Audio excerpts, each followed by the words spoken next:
Non, apparemment, il y a encore des feuilles en plus, non? Tout le monde en a?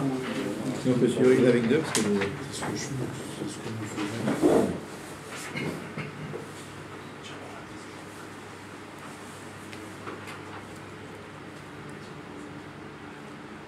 Alors, juste qu'est-ce qu'on a vu dans le paragraphe d'avant? On est au milieu du paragraphe Zayn. Donc, page tête au milieu du paragraphe Zayn. Qu'est-ce qu'on avait expliqué? On avait expliqué que on a vu que dans toutes les mitzvot de la Torah, il y a 3 dimensions. Edut, Chukim ou Mishpatim. Et ça, on avait bien fait, ça n'a pas de rapport avec les 3 catégories de mitzvot qui sont Edut, Chukim, Mishpatim. C'est autre chose. C'est que dans chaque mitzvah, il y a 3 dimensions. Edut, Chukim ou Mishpatim. Pourquoi? On avait expliqué très longuement avant que chaque fois qu'un juif fait une mitzvah, si on peut dire il y a 3 mshachot, il y a 3. On amène 3 niveaux, on se lie avec 3 niveaux d'Akadosh Baruch Hu, si on peut dire. Il y a Memale Kol Almin, Sovev Kol Almin et Atzmut Oren Sof. C'est-à-dire, Memale Kol Almin, c'est ce niveau d'Akadosh Baruch Hu qui s'abaisse pour avoir une relation avec le monde. Et là-bas, on peut avoir une relation même par la compréhension. Ça, c'était Mishpatim. Après, il y a Sovev Kol Almin. Sovev Kol Almin, on avait expliqué que c'était cette perfection d'Akadosh Baruch Hu qui transcende complètement la logique, qui n'a rien à voir avec la logique. Et ce niveau-là, on peut être un Kéli pour ce niveau-là, si on peut dire par le Nyan de Chukim. Que Chukim, c'est le Nyan de Shlilat HaSechel, qu'on écarte le Sechel. Et après, il y a Edut. Edut, on avait dit que le Nyan de témoignage, c'est quelque chose on vient témoigner quelque chose qui n'aurait jamais pu être dévoilé. Ça va sur le Nyan de Atzmut Oren Sof, l'essence d'Akadosh Baruch Hu qui n'a rien à voir ni avec la notion de Mamale, ni avec la notion de Sovev. Je m'excuse pour les gens qui sont arrivés maintenant, c'est des choses un petit peu compliquées. Mais bon, il faut prendre le train en route, essayer de s'accrocher, et après on va pouvoir commencer quelque chose d'autre après. Alors on avait expliqué, avec ça il avait répondu à une des questions qu'on avait vues avant. Pourquoi on s'est dit que dans le verset c'est marqué, dans cet ordre-là, et d'autres Chukim ou Mishpatim? Normalement on aurait dû dire, ou bien parce qu'on avait expliqué qu'à part ça, et d'autres Chukim Mishpatim, ça représente 3 catégories de mitzvot. Mishpatim, c'est les mitzvot complètement logiques. Chukim, c'est les mitzvot complètement incompréhensibles. Et Edut, c'est dans des mitzvot pour lesquels dire qu'on les aurait trouvées toutes seules, non. Mais une fois qu'on les a données, l'esprit peut les accepter. Toutes les mitzvot qui servent de témoignage, comme par exemple ne pas tuer, ne pas voler, ça, même si ça n'avait pas été donné, on aurait compris tout seul. Mais par exemple, des mitzvot comme fêter la sortie d'Égypte, on n'aurait pas forcément fait tout seul. Mais une fois que ça a été donné, on comprend que c'est important de marquer les événements importants de l'histoire d'un peuple. C'est important de marquer la sortie d'Égypte, c'est important de marquer le don de la Torah. Ça peut se comprendre. Tu dis les tzitzit, ça rentre dans quelle catégorie? Tzitzit, c'est dans Mishpatim, parce que c'est marqué que c'est un mnémotechnique. D'accord, mais enfin, on aurait trouvé tout seul qu'il faut faire des franges comme ça ou alors peut-être Edut, je sais pas. Peut-être Edut, Mistama Edut. Mistama Edut, non, j'ai répondu déjà, j'ai répondu rapidement. Ouais, peut-être Edut. Mistama Edut. D'accord, mais. Mistama c'est Edut, comme tu dis. Mistama c'est Edut. À vérifier. Fini? Je sais pas. Non, mais la raison est claire, parce Non, qu'on a une explication. Peut-être c'est logiquement. Mais un juif qui n'est pas religieux, il se demande pourquoi on porte des tzitzit. Hein. Non, mais je peux pas. Il ne se pose pas la question de savoir pourquoi tu vas en tout cas. Voilà, donc. Mistama c'est Edut. C'est-à-dire qu'on aurait trouvé tout seul. Non, mais une fois que ça a été donné. Ouais, voilà. Une fois que ça a été donné, c'est clair. Mais c'est comme dans tout, on a déjà dit plusieurs fois que toutes ces catégories de mitzvot, ça va sur la globalité de la mitzvah, mais pas sur les détails. Parce que même une fois qu'on t'explique que les tzitzit, c'est un moyen mnémotechnique de se rappeler des mitzvot, ça n'explique pas tous les détails de la mitzvah. Bon. À vérifier. Je ne sais pas exactement, mais on pourrait peut-être dire ça, mais c'est à vérifier, je ne sais pas. Donc on avait vu que finalement, si tu veux classer les mitzvot par ordre de compréhension croissante, alors tu mets Mishpatim, Edut et Chukim. Si tu mets... Comment? Non, si tu veux aller par... Dans la question, je parle de la question. Si tu vas aller par ordre décroissant de compréhension, alors il faut mettre d'abord Chukim, c'est les moins compréhensibles, après Edut et après Mishpatim. Et là on voit que dans ce verset-là, c'est marqué Edut, Chukim ou Mishpatim. Alors le but qui avait été donné, c'est de dire qu'ici on ne parle pas des catégories de mitzvot, on parle des 3 niveaux de Hamshachot qu'il y a dans chaque mitzvah. Et d'où on a dit ça représente le niveau de Hamshachat Atzmut Oren Sof. Après, Chukim, c'est même Sovev Kol Almin, et après, il y a même Mamale Kol Almin. Là c'est progressif, là c'est normal. Donc on avait expliqué qu'en vérité, lorsqu'un juif fait une mitzvah, on se lie avec l'essence même d'Akadosh Baruch Hu. Ça, c'est la notion de Dira Betartonim, le fait de réaliser à Dieu une demeure dans le monde inférieur. Ça, c'est la notion de demeure. On a expliqué c'est lié à l'essence de Dieu. Quel rapport avec la demeure et l'essence? On avait dit parce que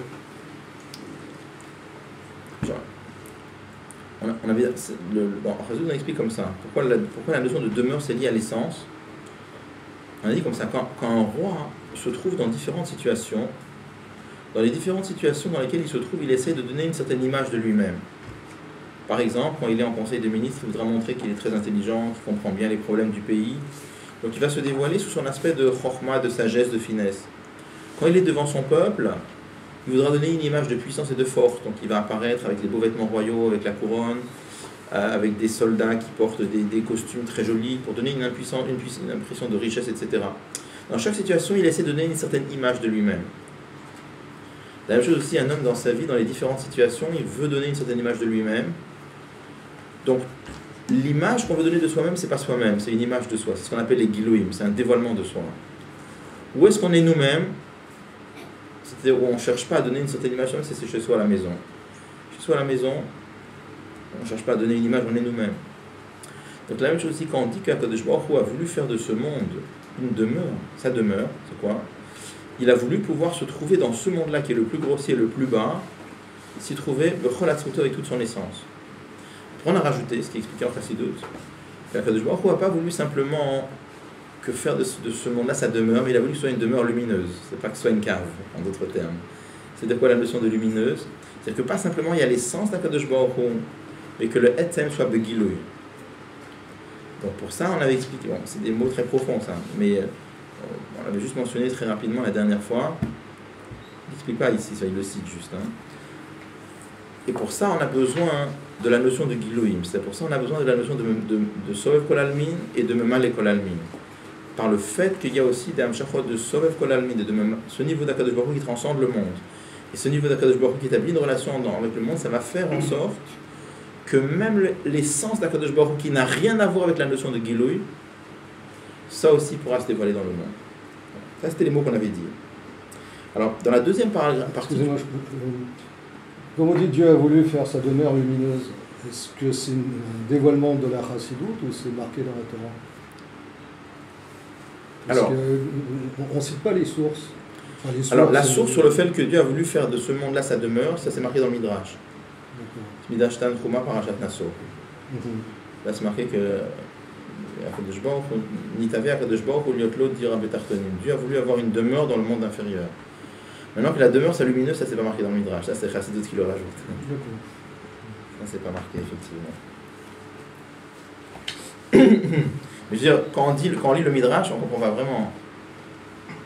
Quand on lit le bio du Midrash, c'est la Chassidut qui le donne.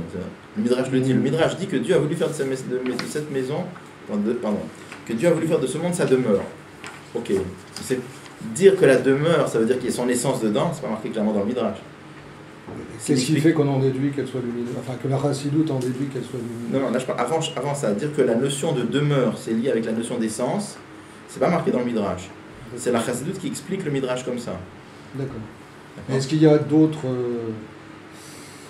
je sais pas, par exemple, les mythes Nagdim, est-ce qu'ils l'expliquent aussi comme ça ou pas du tout? Alors, il y a beaucoup d'idées de Chassidut qui passent de plus en plus. C'est-à-dire que qu'ils le veuillent, qu'ils ne le veuillent pas, à la fin, je veux dire, les idées de la Chassidut pénètrent de plus en plus.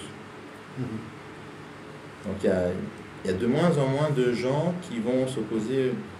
Ils n'ont pas l'équivalent, donc. Donc à l'origine, c'est la Chassidut qui a amené cette notion. C'est marqué dans le Midrash. Maintenant, de dire qu'on comprend le Midrash comme ça en le lisant, non. D'accord. Ça demande comme un certain éclairage pour le comprendre.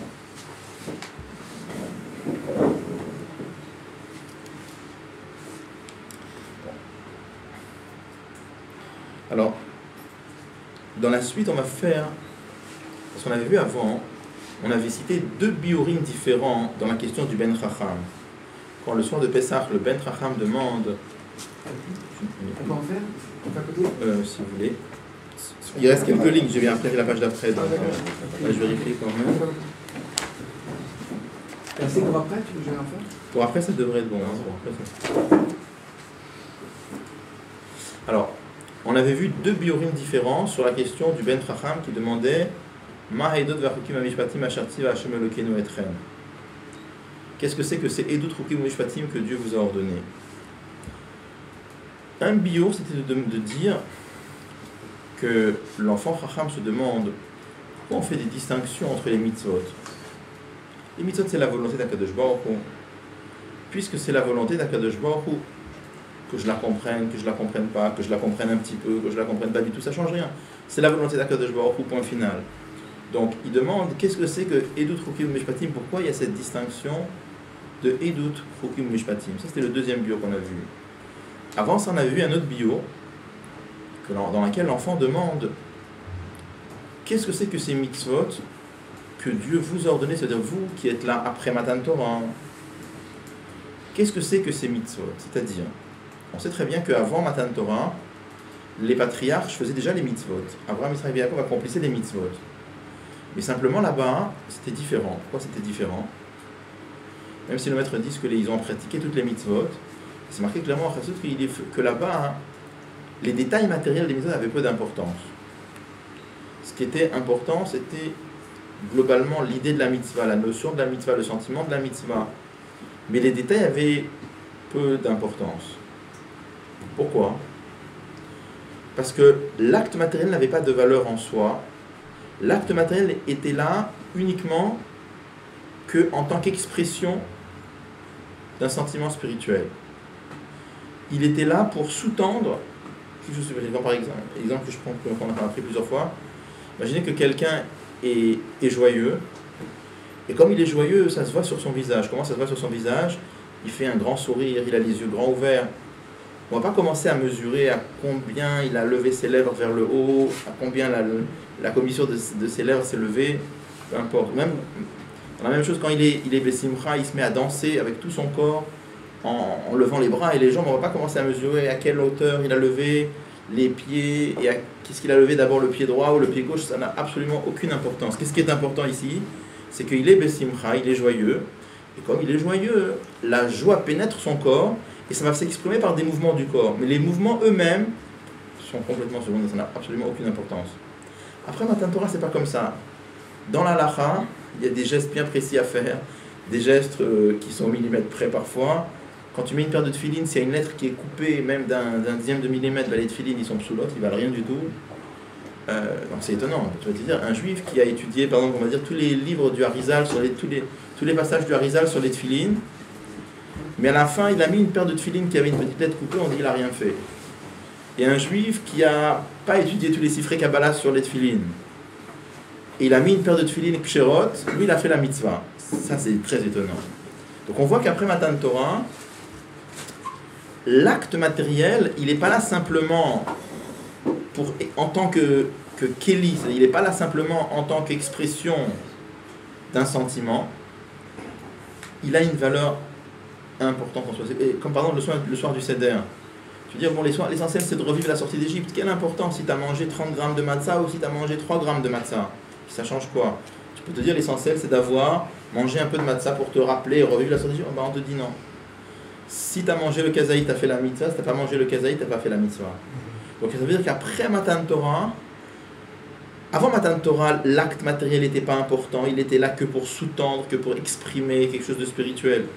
Après Matan Torah, l'acte lui-même a une importance. C'est ça la question, ça c'était l'autre bio sur la question du Ben Chacham, que le Ben Chacham il demande qu'est-ce que c'est que ces mitzvot que Dieu vous a ordonné, c'est vous les juifs qui êtes là après Matan Torah, qu'est-ce que c'est que ces mitzvot matériels, qui sont des actes matériels, et on dit que cet acte matériel il a la force d'entraîner, d'amener Akadosh Baruch Hu dans le monde. Il dit, comment tu peux comprendre qu'un acte matériel tout sec, ça peut amener Akadosh Baruch Hu dans le monde? Donc on va voir maintenant, dans la suite du paragraphe là, que le rabbi relie les deux biorim ensemble. Chazak, c'est page Rechutet. Donc on est page Rechutet en bas de la page. D'après ça on peut dire ce que l'on comprend dans le début du mamar du rabbi précédent.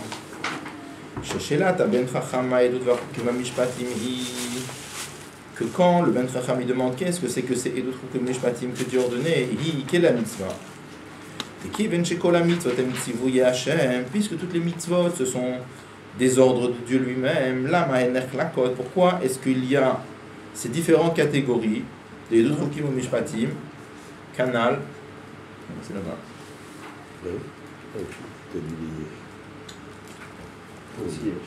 Canal, c'est le guimel, comme on l'avait dit avant dans le paragraphe 3. Alors cette question-là, ou gam la biur, ça marche même d'après l'autre biur. Chez Bemshech Hamama, que le rabbi précédent dit dans la suite de son mama, et chez la Taben Chacham, que la question de l'enfant intelligent c'est comment est-ce que on peut avoir un dévoilement de Dieu par les mitzvot d'après Matan Torah, pour lesquels l'essentiel c'est l'acte. Ça veut dire sur les mitzvot d'avant Matan Torah, dans lesquels l'essentiel c'est pas l'acte, l'essentiel c'est un sentiment spirituel très très fort, tel qu'il était chez Avraham, Yitzhak, Yaakov, qu'ils avaient un amour de Dieu, une crainte de Dieu tellement fort. Alors on comprend que les actes étaient secondaires chez eux, l'essentiel c'était leur avoda spirituel. Ils avaient un service de Dieu, d'une spiritualité exceptionnellement élevée, et ils amenaient Dieu dans le monde avec ça, et l'acte il n'avait pas d'importance, l'acte c'était que pour exprimer ça. Oui, mais il y avait une Shara Mitzmi. Comment? Il y avait une Shara Mitzmi avant les Avot. Par contre, donc ça, encore plus. Ça veut dire que les Avot ne portaient pas les téfilines. Ils portaient des tefilines, mais pas les mêmes que les nôtres. C'est marqué dans le Zohar que l'Admorazaken dit clairement dans Torah Or que c'était pas les mêmes, parce qu'il dit par exemple toutes les parachutes, c'est étonnant mais comme ça il dit, en tout cas il dit par exemple toutes les parachutes qui parlent de Yetziat Mitzrayim il les avait pas. Comme ça c'est marqué, je sais pas ce que ça veut dire, mais comme ça il dit clairement. Et le Rabbi amène souvent dans les Sichot que dans le Zohar c'est marqué que Yaakov Avinu, quand il a fait le passage des Maklot, on amène en Chassidut quand il était chez Lavan et qu'il a voulu avoir des moutons tachetés, il avait pris dans l'eau, il avait mis des bâtons qu'il avait épluchés, ça faisait blanc noir, blanc noir, blanc noir, comme les tefilines. Donc c'est marqué qu'avec ça, il a fait le même dévoilement que nous on fait avec les tefilines. Bon, comme ça c'est marqué. Donc c'est marqué que lui il a mis les tefilines avec des bâtons. Bon. Et ça c'est une fois. Hein? Il a fait tous les jours ce truc? Alors je sais. Ou il a fait qu'une fois et c'est... Je sais pas, peut-être qu'il y a un autre jour il faisait autrement. Puisque l'acte était secondaire. C'était moins structuré. Puisque l'acte était secondaire, alors l'acte d'Arkak c'était la même chose. Mais je peux pas dire, j'ai pas vu écrit, je sais pas. Et là il n'y a pas de parchemin là-dedans. Je sais pas. On peut dire des svarot, mais tant qu'on les a pas vues écrites, on peut pas dire, donc je sais pas. J'ai rien vu là-dessus. On peut supposer que, je sais pas comment c'est. C'est pour Yaakov et Abraham, alors Abraham et nous. Oui, Différemment, même question. différemment. C'est des questions, je sais pas répondre. Bon. Donc sur l'essentiel, c'est de dire comme ça, chez les Avot, dans lesquels leur avoda, c'était une avoda spirituelle. Alors eux, ils touchaient certains niveaux de Dada Kadosh Baruch Hu. Et l'acte était secondaire, l'acte était là que pour exprimer le spirituel, que pour sous-tendre le spirituel. Par contre, les mitzvot d'après Matan Torah, qui sont avant tout des actes matériels, donc là, le Ben Farab, il ne comprend pas comment des actes matériels, presque, si on pourrait dire, sans spiritualité, comment ça amène Dieu, ça dévoile Dieu dans le monde. Donc, Rabbi il dit que les deux biurim sont liés.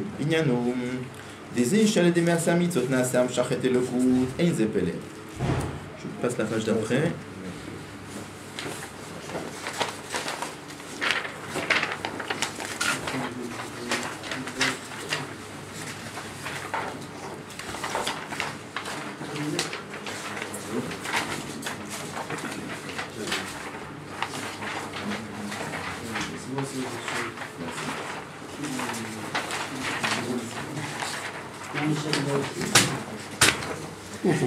On s'assoit. Bon, là. Non,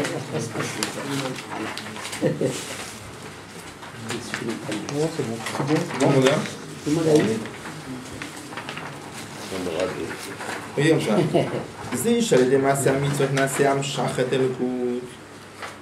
le fait que par des actes matériels, ça a fait une amshacha de Dieu, et c'est pas étonnant.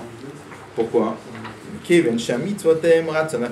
Parce que les mitzvot, c'est la volonté d'Hachem. Chez la Taben Chachami, la question que l'enfant intelligent demande, il y a une différence. On dit en chassidut le mot amshachat elokut ou gilu elokut. Souvent on ne fait pas attention, souvent on traduit l'un comme l'autre. Et je ne sais pas si dans tous les mémoires c'est Dafka Bediuk, je ne sais pas. Et là, le rabbi fait clairement la différence, il y a Amshachat Elokut et Gilui Elokut. Amshach Hamotamo, l'Amshir, ça veut dire attirer, c'est-à-dire faire descendre, amener dans ce monde-là. Et Gilui, c'est dévoiler. Donc on me dit comme ça. On me dit que quand on regarde les mots du rabbi précédent dans le Mamar, on aurait, sans soi, on aurait pensé que là, c'est pas Bédiouk, mais on aurait dit que c'est très Bédiouk. Que le rabbi précédent, il dit que la question du Ben Chacham, c'est comment avec les mitzvot d'après matin on fait Gilui Elokut. Amshachat Elokut, c'est pas une question. Gilui Elokut, c'est une question. Quelle est la différence? L'essence d'Akadosh Baruch Hu, on a déjà vu qu'il n'a absolument aucune limite. Donc, je voudrais répéter, c'est un bio qu'on a déjà vu plusieurs fois, mais je voudrais juste le répéter. En même temps, peut-être déjà répété il y a quelques semaines. On amène en chassid, l'Admor Zaken amène dans Torah Or, et le Rabbi le rapporte aussi, qu'à l'époque des philosophes, dans l'époque de David HaMelech, il y avait tout un vikour, toute une discussion entre les philosophes goy de l'époque et David HaMelech. Les philosophes goy se moquaient des juifs en disant comment vous les juifs vous pensez vous approcher de Dieu avec des tefillines, des tzitzit, des trucs pareils, des actes matériels. Eux ils disaient il faut chercher Dieu dans le spirituel. La pensée, la méditation, la prière, l'étude, l'amour du prochain, pas des actes matériels. Et dans le passouk, c'est marqué, on explique, c'est parce que cette discussion elle est portée en allusion dans un passouk du Hallel. C'est marqué là-bas que les goïms disent Ramal kol goïm Hashem al Hashamayim kevodo. Dieu est élevé au-delà de tout, sa gloire est dans les cieux. On sait très bien que dans la Torah, le ciel et la terre, à part le pshat simple qui veut dire le ciel et la terre, ça représente aussi le spirituel et le matériel. Le ciel c'est le spirituel et la terre c'est le matériel. Donc les goïms disent al Hashamayim kevodo, il faut chercher Dieu dans le spirituel. Qu'est-ce qui répond David HaMelech? Il se moque des juifs à cause de ça. Et combien de juifs, quand ils nous disent, monsieur, combien de temps ils vous disent, monsieur, moi j'ai les tefillines dans le cœur, moi j'ai la mezouza dans le cœur, j'ai pas besoin de mettre les tefillines, etc. Combien de fois on a entendu ça? Qu'est-ce que David HaMelech il répond? Mika Hashem Elokeinu, qui est Kam Hashem, notre Dieu, Hamashpilirot, Amagvil Hashamet, Hamashpili, qui s'abaisse pour regarder dans le ciel et dans la terre. L'Admor Zaken fait la remarque suivante. Il dit, c'est pas marqué Amashpil Elirot Bashamayim, Amashpil Elirot Ba'aretz. C'est pas marqué que Dieu il s'abaisse pour regarder dans le ciel une première fois, il s'abaisse une deuxième fois pour regarder dans la terre. C'est le même mot Amashpili qui est en facteur commun sur les deux. C'est marqué Amashpili, que Dieu s'abaisse pour regarder dans le ciel et dans la terre. Ça veut dire que pour lui, le ciel et la terre c'est la même chose. C'est-à-dire comme ça. Quel est le problème des goïms? Le problème des goïms, c'est qu'ils s'imaginent que Dieu est spirituel. Puisqu'ils s'imaginent que Dieu est spirituel, ils disent pour s'approcher de Dieu, comment? C'est pas avec des choses matérielles, le matériel c'est très loin de Dieu. Avec quoi on peut s'approcher de Dieu? Avec des choses spirituelles. Qu'est-ce qu'il répond David HaMelech? Il répond qu'Akadosh Baruch Hu il est ni matériel et ni spirituel. Pourquoi pas? Parce que qu'est-ce qui nous gêne si on dit que Dieu est matériel? C'est que le matériel c'est limité. Eh bien au même titre le spirituel c'est aussi limité. C'est pas les mêmes limites mais c'est aussi limité. Pourquoi? Parce que quand tu prends une notion spirituelle, le fait que tu dises, je sais pas moi, un raisonnement, un raisonnement c'est un raisonnement et c'est pas un sentiment. Un sentiment c'est un sentiment, c'est pas un raisonnement. Un sentiment d'amour c'est un sentiment d'amour et c'est pas un sentiment de crainte. Le fait que tu puisses dire à propos de quelque chose, il est ça, il est ça mais il n'est pas ça, c'est déjà une limite. Donc la croyance d'Am Israël c'est qu'Akadosh Baruch Hu il n'est pas spirituel, il n'est pas matériel et pour les mêmes raisons il n'est pas spirituel non plus.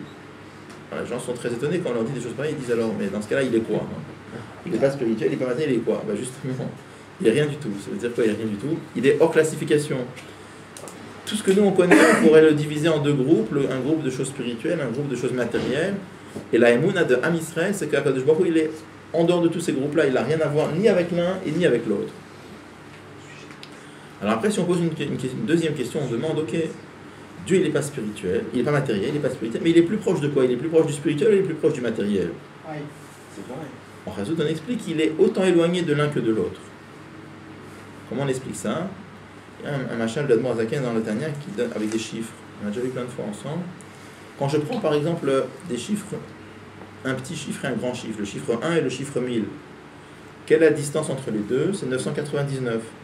Si de 1 je passe à 2, je me suis rapproché de 1000, oui, pas beaucoup, mais un petit peu quand même. Parce que maintenant la distance elle est plus que de 998. Et si je prends 1 million, c'est pareil, c'est négligeable, mais je me suis rapproché. Quand je passe de 1 à 2, je me suis quand même rapproché d'1 million. Si au lieu de prendre 1000 ou 1 million, je prends l'infini. Quand je suis à 1, quelle est ma distance jusqu'à l'infini? C'est l'infini. Et si de 1 je passe à 2, il me manque l'infini. Et si je passe à 10 milliards, je suis toujours éloigné de l'infini, il me manque toujours l'infini pour arriver à l'infini. Donc ça veut dire qu'autant que j'avance dans l'infini, jamais je me rapproche de l'infini. D'accord? Donc c'est ce qu'on est en train de dire. Et étant donné qu'Akadosh Baruch Hu, il n'a aucune limite, quelle qu'elle soit, et tu dis que le matériel c'est limité, et tu dis que le spirituel aussi c'est limité, c'est pas les mêmes limites, mais tous les deux sont limités. Akadosh Baruch Hu n'a rien à voir ni avec l'un et ni avec l'autre. Donc à partir de là, pour ça on dit à Mashpili, que Dieu s'est abaissé pour regarder dans le ciel et dans la terre, c'est-à-dire que pour établir une connexion avec le spirituel et le matériel, Dieu s'est abaissé, et c'est la même baisse. On a dit tout à l'heure, le mot Mashpil, il n'est pas marqué deux fois, c'est marqué une seule fois en facteur commun sur les deux, parce que pour Akadosh Baruch Hu, pour établir une relation avec le matériel et le spirituel, c'est la même Yerida. Il se trouve qu'Akadosh Baruch Hu a voulu que la majorité des mitzvot soient des mitzvot matérielles. C'est pas juste il se trouve comme ça, il y a plein de choses en Chassidut, mais pas maintenant. Donc, en tout cas, la majorité des mitzvot sont matérielles. Mais pour Akadosh Baruch Hu, c'est pas un problème plus ça que ça. Donc c'est pour ça que la question de l'enfant, si on disait que la question de l'enfant c'était comment avec des actes matériels on peut s'approcher de Dieu, c'est pas un problème ça. Pourquoi? Parce que je reprends si vous voulez la discussion de David Amelach avec les philosophes Goy. Qu'est-ce qu'il a dit David Amelach? Que notre Dieu à nous, notre croyance à nous, c'est que Dieu est ni matériel ni spirituel. Alors un être humain pourrait se dire, alors comment je peux m'approcher de Dieu? Puisque moi je suis un être humain, j'ai une dimension matérielle par mon corps, j'ai une dimension spirituelle avec ma neshama, comment est-ce que je peux me rapprocher de Dieu puisque je suis capable que de fabriquer du matériel ou que de fabriquer du spirituel? La réponse est Matan Torah. Pourquoi Matan Torah?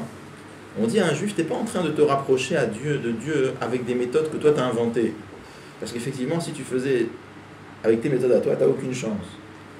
Matan Torah, c'est qu'Akadosh Baruch Hu nous a donné sa Torah. C'est-à-dire qu'Akadosh Baruch Hu nous a donné des mitzvot dans lesquels il s'est mis lui-même. Et comme il s'est mis lui-même dans ces mitzvot-là, c'est pour ça qu'on peut s'approcher de lui par des mitzvot. Mais s'il n'y avait pas eu ça, effectivement, on ne pourrait pas. Alors maintenant... Et avant Matan Torah, alors, quelle était la portée de la...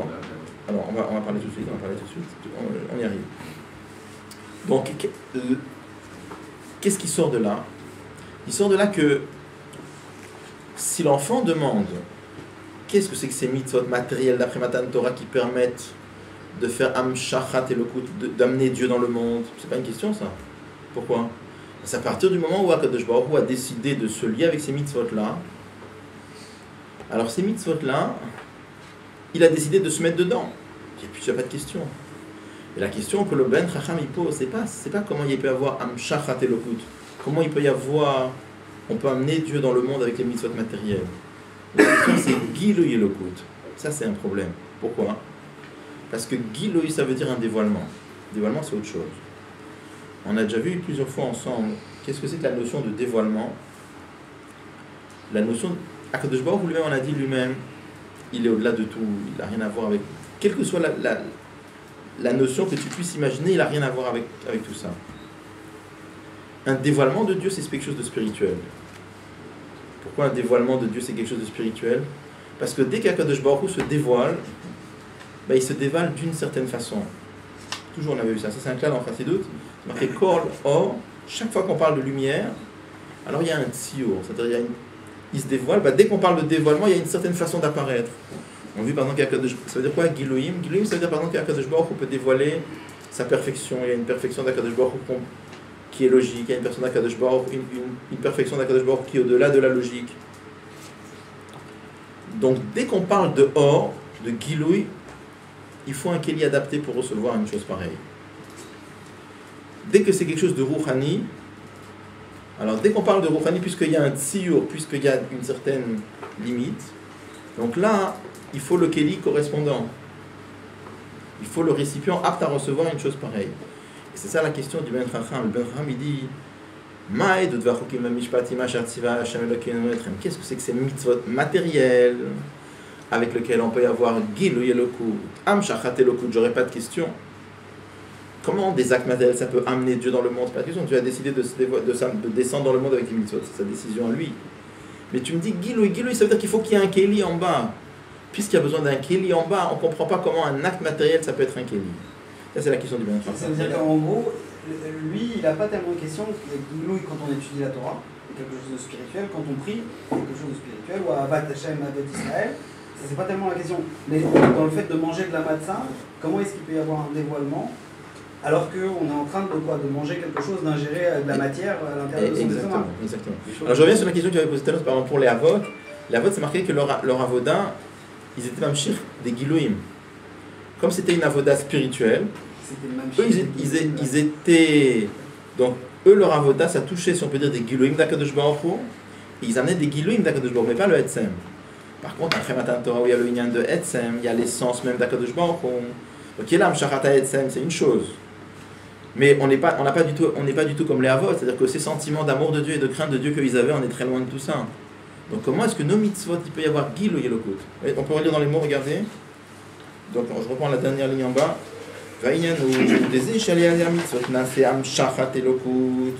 Le fait que par Maaseh mitzvot, ça amène une amshacha, ça amène Dieu dans le monde, et une zépélé, c'est pas étonnant. Pourquoi c'est pas étonnant? Mais puisque les mitzvot c'est la volonté de Dieu, il fait ce qu'il veut. Il a décidé de descendre dans le monde quand on fait tel acte, c'est pas un problème. Et chez la Ben Chachami, qu'est-ce qui est étonnant? Sur quoi le Ben Chachami pose la question? Il y a les échelles des Maaseh mitzvot nimshach gilu yelokut. Comment ça se fait qu'avec des mitzvot matériels on amène gilu? Vous voyez, il souligne le mot gilu. Pourquoi? Des inyana gilu shayach lichora l'avoda ruchanit. A priori, la notion de gilou et la notion de dévoilement, ça c'est quelque chose qui serait connecté plutôt avec une avoda spirituelle. Pourquoi? Parce qu'un gilou c'est spirituel. Velolé asiagashmit, a priori, c'est quelque chose qui n'a pas de rapport avec l'acte matériel. Velachein Omer, et c'est pour ça que le Ben Chachami demande Maha edut vachokima mishpatim. Là, le rabbi fait la liaison avec les deux biorim. Veloma mitzvot, on avait demandé avant. Pourquoi il demande? Si le but de l'enfant c'est de demander comment les mitzvot ça amène Dieu dans le monde, alors il peut lui demander ma mitzvot, qu'est-ce que c'est que ces mitzvot que Dieu vous a ordonné? Pourquoi il parle de edut rokim mishpatim? Il dit comme ça.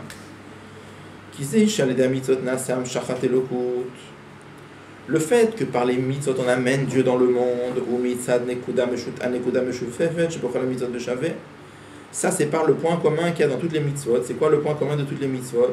Shem tzivu ivrat, c'est un Kadosh Baruch Hu qui sont l'ordre de Dieu et la volonté de Dieu. Donc ça c'est pas un problème.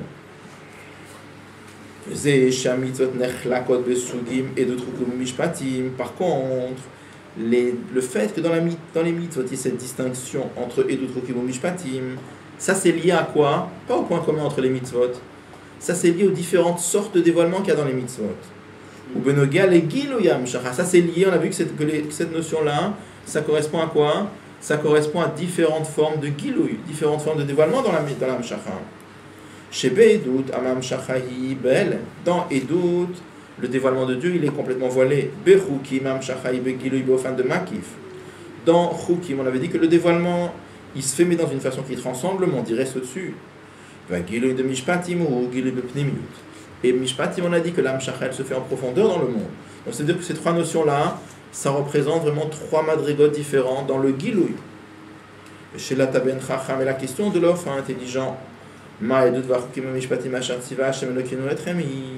il demande cette question-là, qu'est-ce que c'est que le sens de la mitzvah?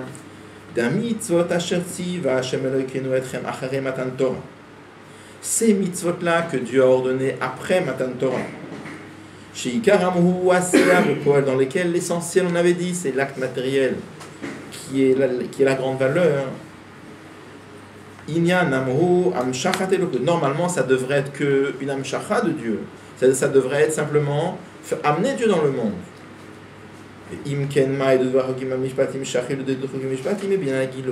Et là, il demande qu'est-ce que c'est que notion de Edut Rukim Mishpatim. Edut Rukim Mishpatim, c'est une notion de Gilouy. Donc ça veut dire, comment le rabbi relie les deux? Comment il relie les deux biorim? Il dit comme ça. Il y avait un bior qui disait comment avec les mitzvot d'après Matan Torah, il y a une amshacha, il y a le Gilouy et le coup dans le monde. Et c'est pour ça que l'autre c'était pourquoi il y a cette distinction des deux trucs mishpatim. Alors les deux, ça marche très bien maintenant. Pourquoi? Parce que toute cette notion des deux trucs mishpatim, ça fait référence à quoi? À la notion de Gilouy. Parce que quand tu parles d'amshachata etzem, la amshachata etzem, elle est la même partout. Il n'y a pas de raison de faire des différences entre les deux trucs mishpatim. Où il y a des différences dans la notion de Gilouy. C'est ça que l'enfant lui demande. Comment se fait-il qu'est-ce que cette comment se fait-il justement qu'il y a cette notion, après Matan Torah, dans lequel l'essentiel c'est l'acte matériel. Dès que tu parles d'acte matériel, tu devrais dire on parle que de Hamshachat et Lokut. Mais non. Comment se fait-il que dans ces mitzvot-là, il y a aussi la notion de Giloui et Lokut? C'est la question. Le mot de Giloui, ça, même de manière très très très lointaine, mais il y a quand même une possibilité de perception, une possibilité de ressenti. Quand on étudie une Souga Torah et qu'on ressent quelque chose de très fort, intellectuellement parlant, on fait une Gemara, là on ressent quelque chose, on vit quelque chose. Mais quand on mange de la matzah, ça peut être bon à manger, ça peut être tout ce que tu veux, mais on boit 4 coupes de vin, on boit 4 coupes de thé, c'est tout. Comment qu'est-ce qu'il faut ressentir à ce moment-là? S'il y a Giloui, il y a possibilité de perception, même très lointaine, même Makif, même si moi j'y arriverai jamais. Mais quelqu'un pourra peut-être. Enfin, en tout cas, c'est là. Mais quand on boit un verre de vin, on boit un verre de vin.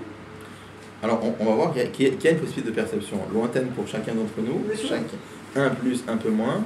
Mais quand par exemple, dans les sikhot, par exemple, le rabbi demande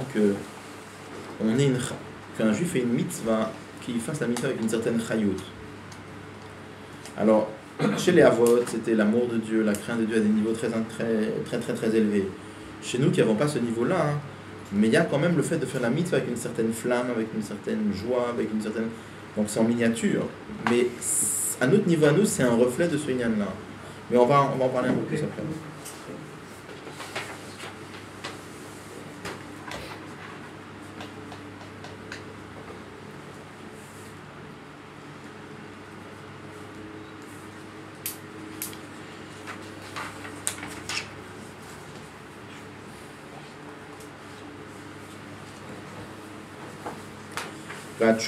La réponse qui est donnée au Ben Chacham, c'est Avad imayinu le pharaon de Mitzrayim, nous étions des esclaves en Égypte. Vayotzienu Hashem Mitzrayim, et Dieu nous a fait sortir d'Égypte. Et qu'est-ce que c'est que cette réponse? Matan Torah. Shayalachi Akdama de Galot Mitzrayim. Vayetziat Mitzrayim. Au moment de Matan Torah qui a eu lieu, après la préface de Galut Mitzrayim et Yetziat Mitzrayim, c'est marqué que la souffrance de Galut Mitzrayim, ça a raffiné le peuple juif pour pouvoir recevoir la Torah. Alors au moment de Matan Torah, Nitan Koach, on a donné la force, Shele Demas Mitzvot Masiyot, Yamshichu Amshachot, Achinalot, qu'avec la pratique des mitzvot, on emmène des dévoilements, on amène des Amshachot de Dieu très élevés, Kanal Sifalef comme on l'a dit avant, Vegam, mais on a donné aussi la force d'autre chose. Vegam, Sham Shachot Sheledem Mia Mitzvot Yubegilu. Dans les mitzvot de Matan Torah, Akadosh Baruch Hu a donné la force. Non seulement qu'il y ait Amshachat Elokut, c'est-à-dire que ces mitzvot-là aient la force d'entraîner Dieu dans le monde, si on peut dire, mais ça a donné la force qu'il y aura aussi Gilu Elokut, le dévoilement d'Akadosh Baruch Hu dans le monde.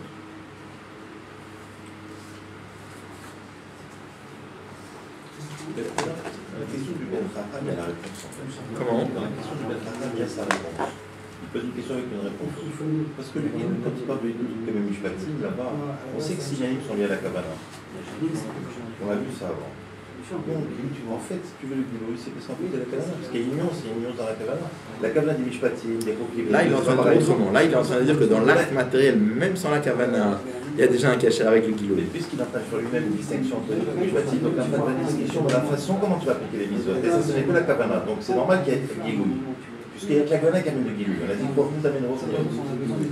Mais alors, c'est pas tout à fait ça la réponse. C'est la réponse qui. Là, c'est comme ça que je comprends, moi. On va voir.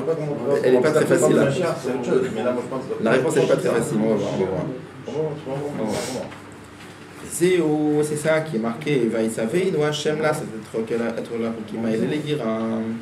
Que Dieu nous a ordonné de faire toutes ces mitzvot pour arriver à la crainte. Yira, Otiot, Riyak, moi je connais tout le maman. Dans le rabbi précédent, le rabbi précédent dit que le mot, les Yira, c'est les mêmes lettres que Riya, voir. On peut traduire Yira, avoir peur, la crainte. On peut traduire aussi, mais c'est les mêmes lettres que Riya. Les deux racines Yaro et Rao sont très liées. Shamshachot shalede asiata mitzvot. L'amshacha que l'on fait avec la pratique des mitzvot matérielles va être savenu la sot. Yeyu begilo, et on a donné la force que ça va être dévoilé. Alo fan shel riya, jusqu'à dans une façon de riya qu'on puisse voir. Ikargi le yam shachot shalede asiata mitzvot yilatid lavo. Et l'essentiel de ce dévoilement-là, ça va avoir lieu. Le atid lavo comme un cher viendra. Chez Asti Areiya, Bedagot Achinalot, on pourra voir les niveaux les plus élevés. Ve'ad leira otiot reiya, jusqu'au niveau de craindre, qui sont les mêmes lettres que Ria voit. Riyat Moutat Ensof Baruch Hu, qu'on pourra voir l'essence même de Dieu. C'est pour ça qu'il précise que Dieu nous ordonne de faire tous les chukim. Il a dit que le mot chukim, quand quelqu'un fait la mitzvot que parce qu'il y a une raison dans la mitzvah. L'amshachot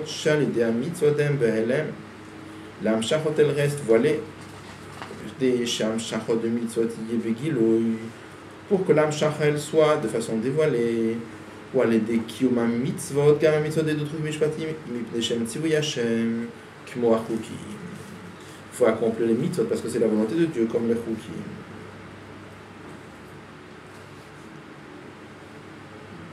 Prenez la note 50 un instant. Kenu besefer mitzvot atavshin, comme ça c'est marqué dans le moment du précédent. Valpizé, akavana bechukim bepasuk zehi, la kavana de chukim qu'il y a dans ces mitzvot, dans le mot, dans le verset ici. La kavana pratique de chukim, c'est pas la kavana particulière qu'il y a dans les chukim, comme on y a dit avant, le fait d'écarter le sechel. Qui ma kavana klali de mitzvot, mais simplement la notion globale qu'il y a dans les mitzvot de les faire parce que c'est la volonté de Dieu. Donc qu'est-ce qu'il dit? Il dit un truc qu'il n'explique pas du tout, mais c'est expliqué dans d'autres endroits, alors on le fera peut-être une fois il y a une des séries de l'Olympe explique plus, que le fait de faire les mitzvot, simplement parce que c'est la volonté de Kadosh Baruch Hu, par soumission, ça fait déjà que dans la mshacha de la mitzvah, il y aura un certain kesher avec le lien de Gilouim. C'est comme ça. De ce qu'on avait compris dans le Mamar, comme disait Michel avant, qu'est-ce que nous on avait compris? On avait compris comme ça, que la pratique de la mitzvah, ça fait la mshacha, ça entraîne l'essence de Dieu. Et qu'est-ce qui fait le Gilouim? C'est la kavana. Comme ça, on a compris jusqu'à présent.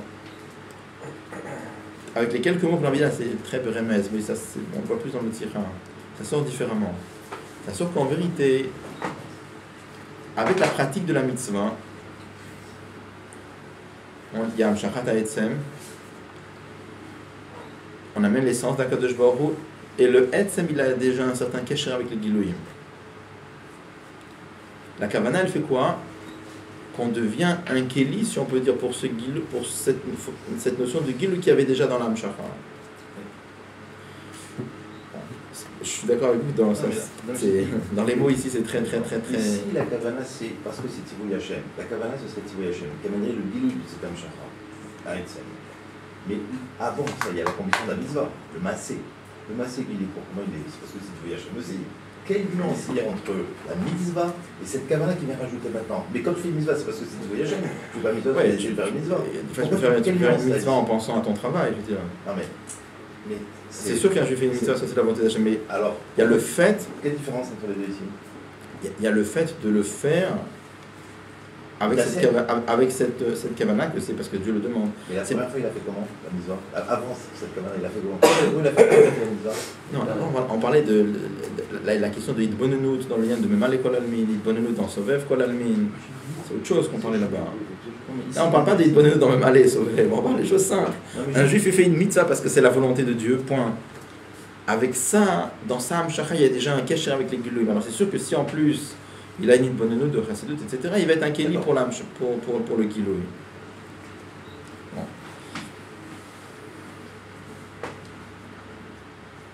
C'est très petit de soi. C'est très. Ouais.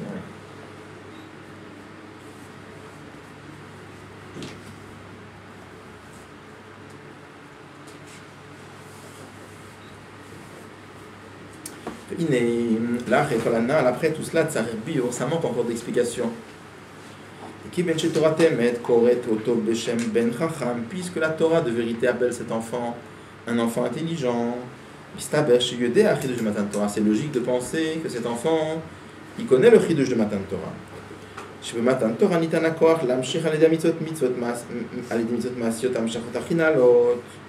L'enfant, il comprend déjà tout seul que Matan Torah l'a donné la force. Que par la pratique des mitzvot, on peut amener des hamshachot les plus élevés, c'est-à-dire amener l'essence de Dieu, et que la hamshach, elle sera aussi begiloui. On dit que le Ben Chacham, il comprend déjà ça tout seul. Dans ce cas-là, hein, ça revient à la question Mayaché la Maedod. Dans ce cas-là, qu'est-ce que c'est la question qu'il pose? Yesh, le verset, on peut expliquer cela, d'après ce qui est marqué ailleurs, dans une sikha.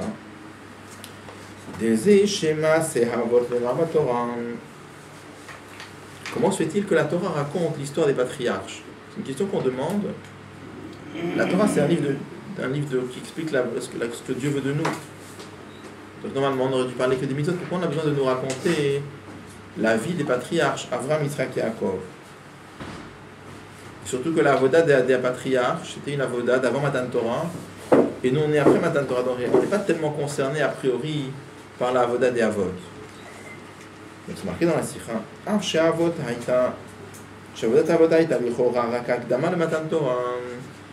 Étant donné que la avoda des avot, c'était une akdama pour Matan Torah, comment ça se fait qu'on nous raconte ça?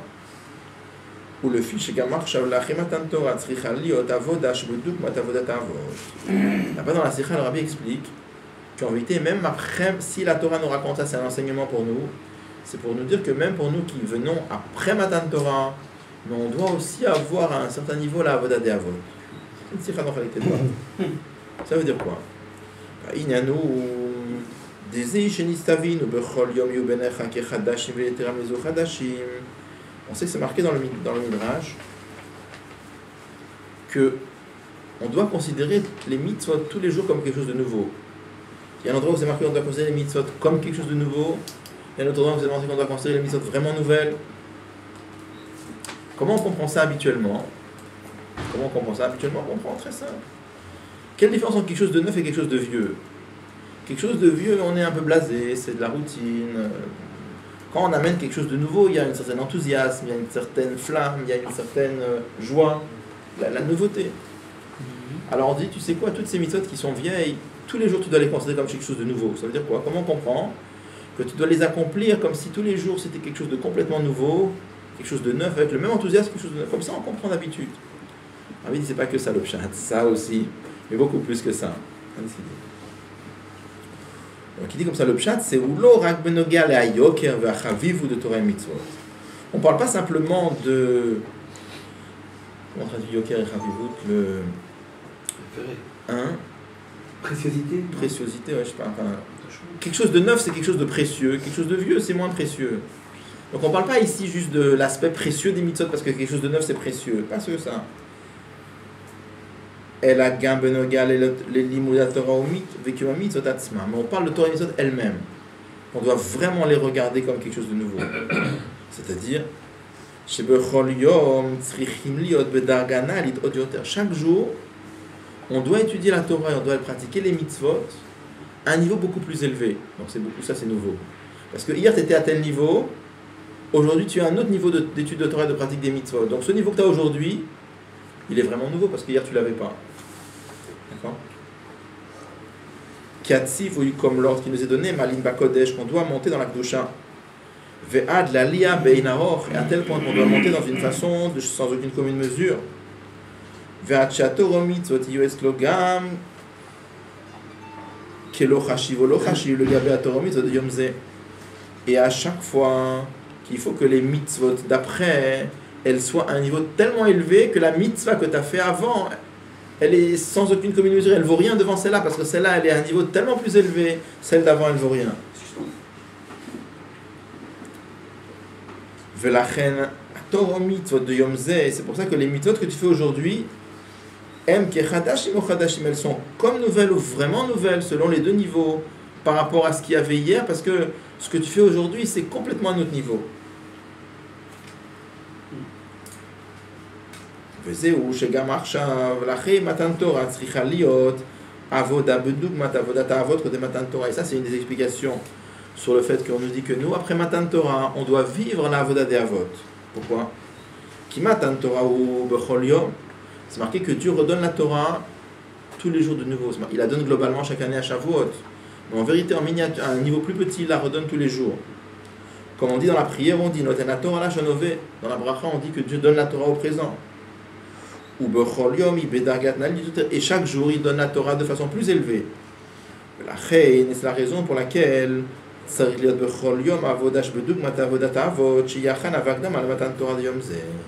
tous les jours, si on dit qu'aujourd'hui Akadosh Baruch Hu me donne la Torah, alors avant qu'il me la donne, je suis comme la situation des Avot avant Matan Torah. Le Matan Torah d'aujourd'hui, je suis comme avant la situation de Matan Torah d'aujourd'hui.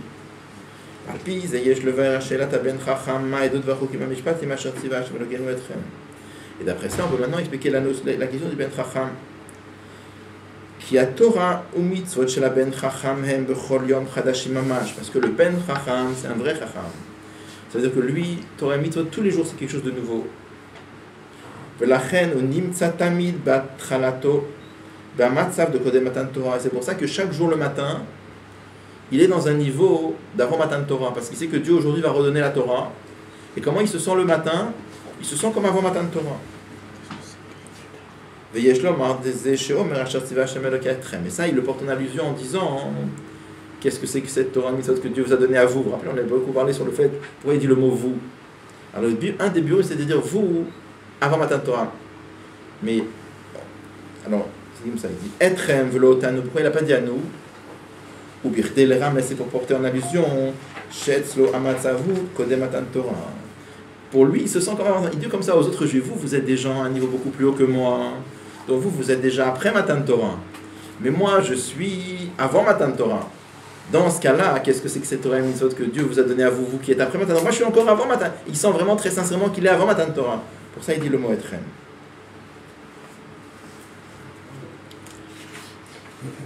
Quel est le rapport avec les Avot?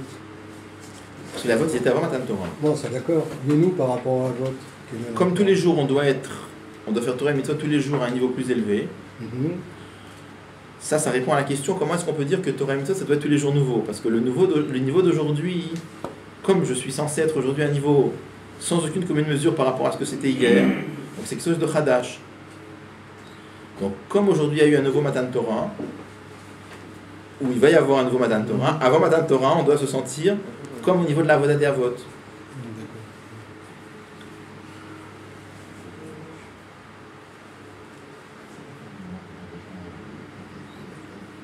C'est-à-dire que s'il n'y avait pas eu les Avot, il n'y aurait pas eu Matan Torah.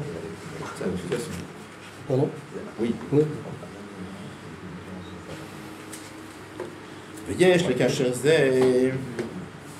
On peut relier cela, que la question de l'enfant intelligent, c'est essentiellement le soir de Pessah. Bien que cette question, ça concerne toutes les mitzvot. Pourquoi il pose juste la question le soir du Seder? Qui veut Pessah, il est datam Israël, parce que le soir de Pessah, c'est la naissance du peuple juif. Comme c'est marqué dans les Nevi'im. Et c'est la raison pour laquelle Pessah c'est lié particulièrement avec l'éducation des enfants. Parce que l'éducation ça commence à la naissance. Comme Pessah c'est la naissance du peuple juif, alors pour ça on souligne l'éducation des enfants.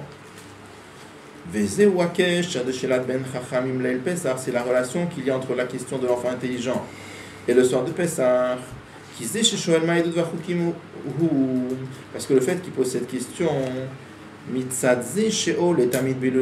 pourquoi il pose cette question? Parce qu'il est sans arrêt en train de monter. Lui, il se sent toujours comme avant Matan Torah. Par rapport, il sait que le Matan Torah d'aujourd'hui, ça va être beaucoup plus haut, donc il se sent comme avant Matan Torah. Il se sent comme un enfant qui vient de naître.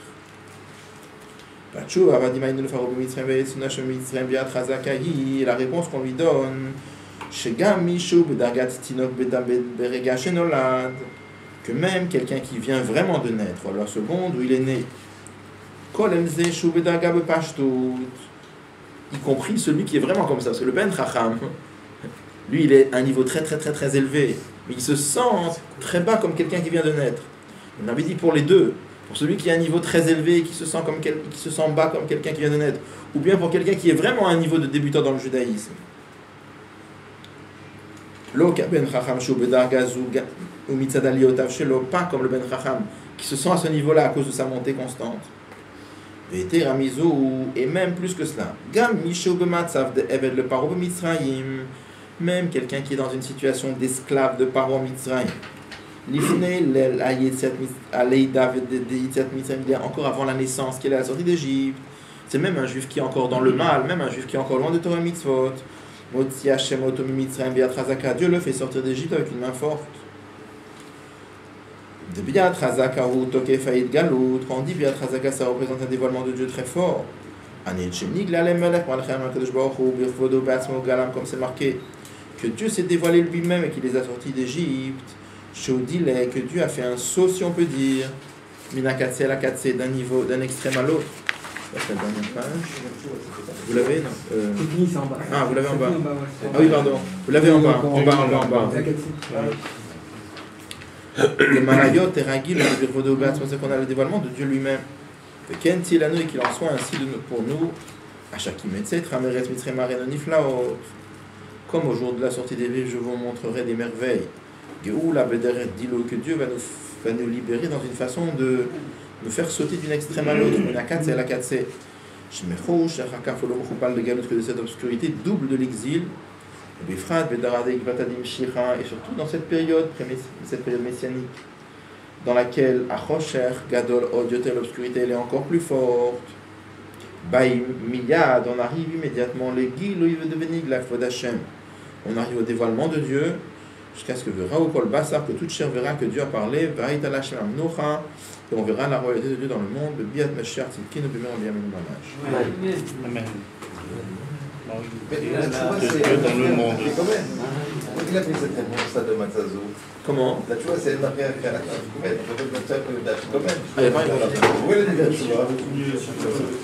Parce qu'il y a la réponse dans la Torah, il y a la réponse dans la Gada, c'est pas la même. Ah, c'est ça. C'est la réponse dans le Chumash. Dans la Gada, c'est un Maftirin à Chabez. Dans